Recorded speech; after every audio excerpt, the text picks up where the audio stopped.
রাজধানীতে যানজট কমাতে গাজীপুর থেকে মহাখালী, ৭ রাস্তা হয়ে হাতিরঝিল পর্যন্ত ছোট বড় ৬৯টি ক্রসিং বন্ধ করে ২২টি ইউলুপ স্থাপনের পরিকল্পনা হাতে নিয়েছে ঢাকা উত্তর সিটি কর্পোরেশন। দুপুরে রাজধানীর একটি হোটেলে ঢাকা উত্তর সিটি কর্পোরেশন আয়োজিত ঢাকার যানজট নিরসনকল্পে ইউলুপ স্থাপন প্রসঙ্গে মতবিনিময় সভায় সিটি মেয়র আনিসুল হক একথা জানান। মেয়র বলেন, ২২টি ইউলুপ তৈরি করতে প্রায় ৩৭ বিঘা জমির প্রয়োজন, আর জমি পাওয়া গেলে আগামী ৬ মাসের মধ্যে প্রকল্পটি বাস্তবায়ন করা সম্ভব হবে। ৩০ কিলোমিটার সড়কে প্রকল্পটি বাস্তবায়ন হলে যানজট প্রায় ৩০% কমে যাবে বলে আশা করেন উত্তরের মেয়র।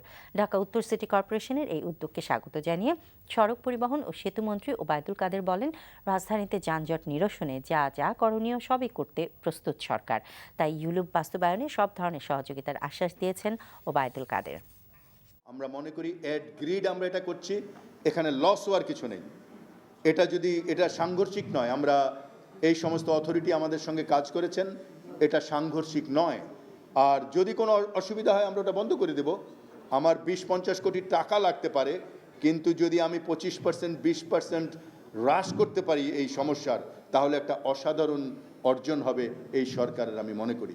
সড়কের জায়গা কার জন্য? জনগণের জন্য।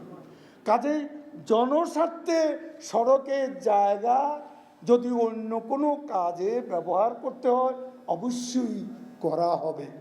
লক্ষ্যটা তো যানজট নিরসন, সেটা তো সড়কেরই সাবজেক্ট।